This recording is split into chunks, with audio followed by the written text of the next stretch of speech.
سوال کی طرف کہ دجالی تہذیب کے ترکیبی عناصر کیا ہیں؟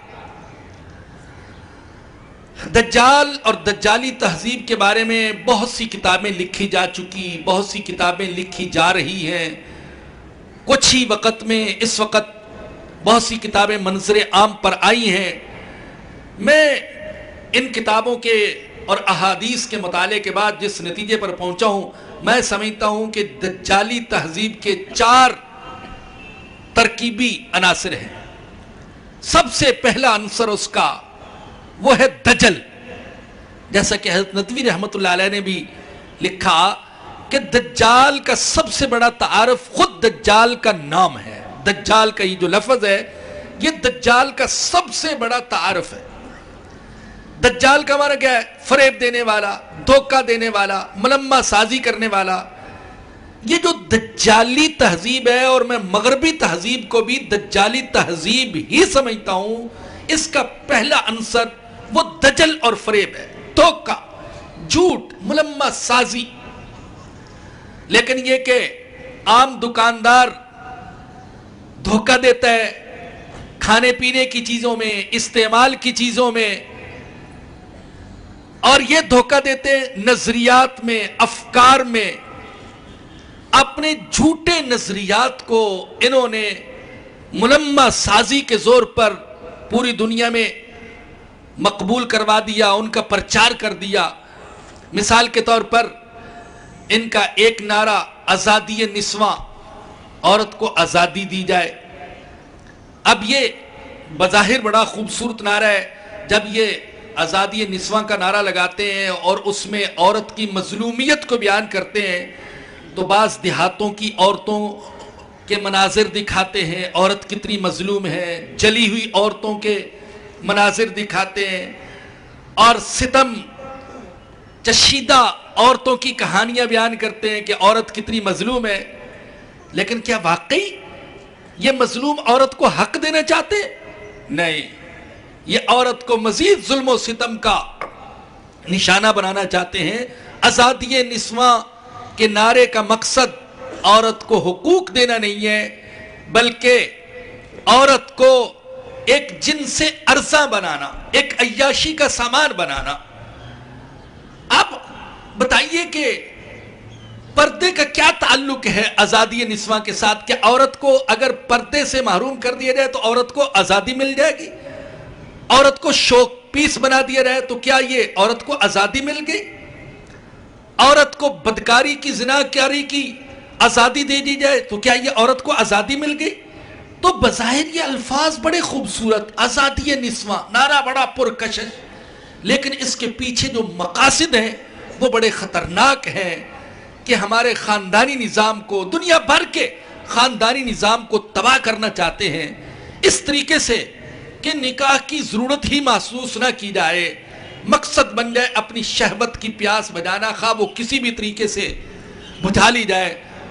جو چاہے، جس عورت کے ساتھ چاہے اپنی شہوانی پیاس بجھا لے، باقی نکاح کی ضرورت نہ رہے۔ کہاں تو وہ عورت جو منکوحہ بن کر حقوق کی حقدار بنتی ہے اور گھر کی شہزادی بنتی ہے، اور کہاں وہ عورت جو چند روپے کے بدلے میں بازاروں میں، چرواہوں میں، مارکیٹوں میں اپنی عزت و ناموس بیچتی پھرتی ہے۔ تو مقصد عورت کو حقوق دینا نہیں ہے، لیکن نعرہ بڑا پرکشش ہے۔ اسی طریقے سے یہ آزادی رائے کہ ہر شخص کو حق حاصل ہے اپنی رائے کا اظہار کر سکے۔ اب بظاہر بڑا پرکشش نعرہ ہے، کسی پر کوئی پابندی نہیں، جو چاہے اپنی رائے کا اظہار کر دے۔ بہت اچھا نعرہ ہے، لیکن ظالم اس نعرے کی آڑ میں کیا چاہتے ہیں کہ جو چاہے اللہ کا مذاق اڑا دے، جو چاہے نبی کا مذاق اڑا دے، جو چاہے قرآن کا مذاق اڑا دے، جو چاہے مقدس شخصیات کا مذاق اڑا دے، فرشتوں کا مذاق اڑا دے۔ جب اعتراض کرے ایسا کیوں کرتے ہو، وہ کہتے ہیں یہاں تو آزادی رائے ہے، ہر شخص کو اپنی رائے پیش کرنے کا حق حاصل ہے، اس پر ہم کوئی قدغن، کوئی پابندی نہیں لگا سکتے۔ ایک تیسرا نعرہ ان کا دیکھیں، معیار زندگی کی بلندی، معیار زندگی کو بلند کیا جائے۔ یہ معیار زندگی کا بلند کرنا، یہ نعرہ کتنا پرکشش ہے کہ زندگی کا معیار بہتر سے بہتر ہو، لیکن اس نعرے کے ضمن میں کیا کیا جا رہا ہے؟ خواہشات بے پناہ، خواہشات کو بہت بڑھا دیا گیا، جبکہ آمدنی کے ذرائع کم، چنانچہ ہر شخص پریشان ہے، ہر شخص سودی قرضے لینے پر مجبور ہے تاکہ اپنے معیار زندگی کو بلند کر سکے۔ میں بھی چاہتا ہوں، زید بھی چاہتا ہے، بکر بھی چاہتا ہے، خالد بھی چاہتا ہے میری زندگی کا معیار بلند ہو۔ جو جھونپڑا نہیں بنا سکتا وہ بنگلہ بنانے کے چکر میں ہے، جو موٹر سائیکل نہیں خرید سکتا وہ کار خریدنے کے چکر میں ہے۔ معیار زندگی کی بلندی، سودی قرضے لے رہے ہیں، ساری انسانیت کو سودی قرضوں میں جھکڑ دیا گیا۔ تو یہ جو دجالی تہذیب کا ہے، اس کا پہلا عنصر، پہلا لازمی جز وہ دجل اور فریب ہے۔ کہتے کچھ ہے اور مقاصد کچھ اور ہیں۔ دوسرا میں جو سمجھا ہوں اس کا عنصر وہ مادیت، بس جو کچھ ہے یہ ظاہر نظر آنے والی زندگی ہے، روحانیت کوئی چیز نہیں ہے۔ اور تیسرا اس کا بنیادی عنصر وہ لذتیت، لذت حاصل کرنا۔ لذت حاصل کرنا یہ دجالی تہذیب کا ایک بنیادی عنصر ہے۔ ہر شخص کو حق حاصل ہے جس طریقے سے چاہے لذت حاصل کرے۔ اور چوتھا اس کا عنصر وہ شہوانیت۔ یہ چار بنیادی عناصر ہیں۔ ابھی آپ نے دیکھا کہ اخبارات میں، ابھی میں نے پرسوں ہی خبر پڑھی کہ امریکی صدر اوباما نے ہم جنس پرستوں کی حمایت کی۔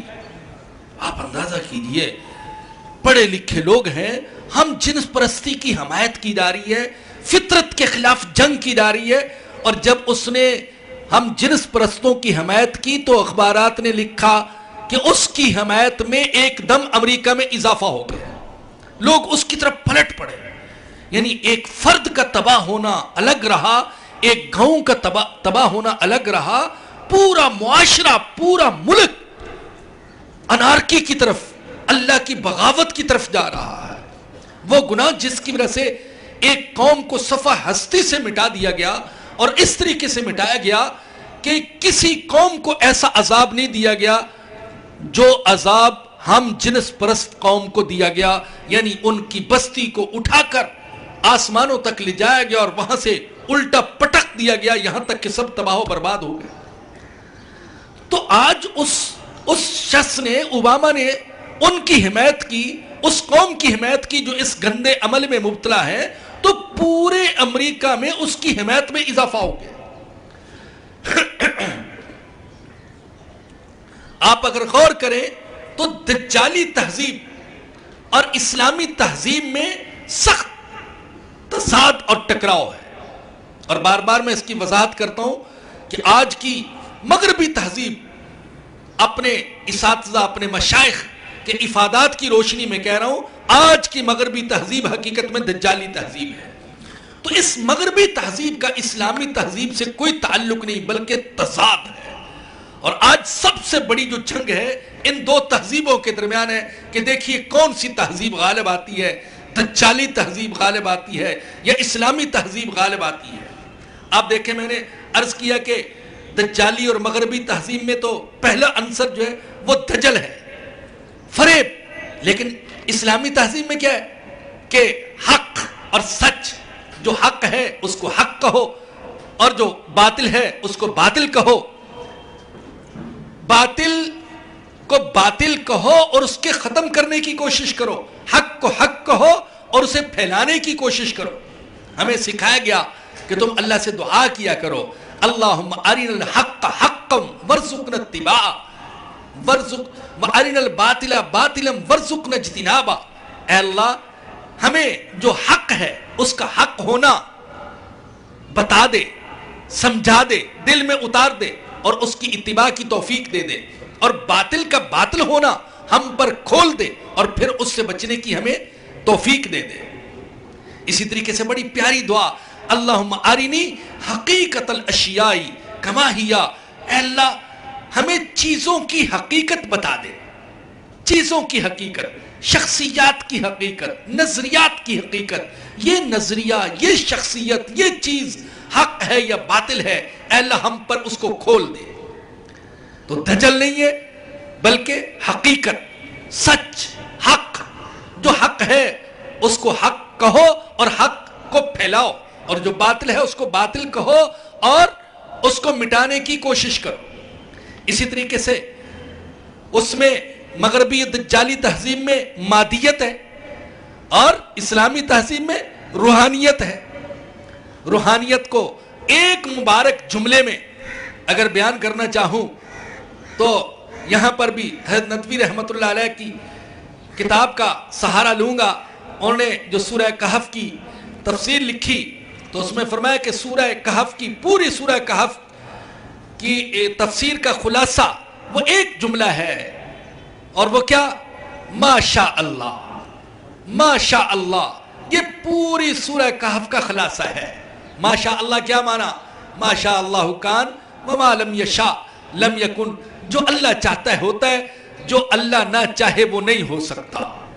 جو مادیت کے پرستار ہیں، جو اسباب کو خدا کا درجہ دیتے ہیں، وہ یہ سمجھتے ہیں کہ ہم اسباب سے سب کچھ کر سکتے ہیں، لیکن ایک مومن کی سوچ یہ کہ اسباب میں اثر اللہ ڈالتا ہے۔ اللہ چاہے گا تو ہوگا، اللہ نہیں چاہے گا تو نہیں ہوگا۔ ہمیں ہزار بار نہیں، خدا کی قسم کروڑ بار دکھا دیا جائے اور آنکھوں سے ہم دیکھ لیں کہ اسباب سے یہ کر رہے ہیں، اسباب سے وہ کر رہے ہیں، ہم اس کو نہیں مانیں گے۔ ہمارا عقیدہ، ہمارا یقین یہی ہے کہ وہی ہوگا جو اللہ چاہے گا، اور جو اللہ نہیں چاہے گا نہیں ہو سکتا۔ سبب میں اثر اللہ پیدا کرتا ہے، اگر اللہ اثر پیدا نہ کرے تو سبب ہمارے مسئلے حل نہیں کر سکتا ہے، سبب کا نتیجہ ظاہر نہیں ہو سکتا ہے۔ اسی طریقے سے میں نے عرض کیا کہ اس میں لذتیت اور شہوانیت یہ بنیادی عناصر ہیں۔ اسلام کہتا ہے لذت کا حصول جائز ہے لیکن حدود کے دائرے میں، شہوت کی تکمیل جائز ہے لیکن حدود کے دائرے میں۔ حد سے، اسلامی حدود سے آگے بڑھ کر کسی لذت کا حصول اور کسی شہوت کی تکمیل، یہ اسلام اس کی ہمیں اجازت نہیں دیتا ہے۔ تو بھائی یہ دجالی تہذیب کے بنیادی 4 عناصر ہیں۔ اللہ تعالی ہمیں اس دجالی تہذیب سے حد الامکان بچنے کی توفیق عطا فرمائے۔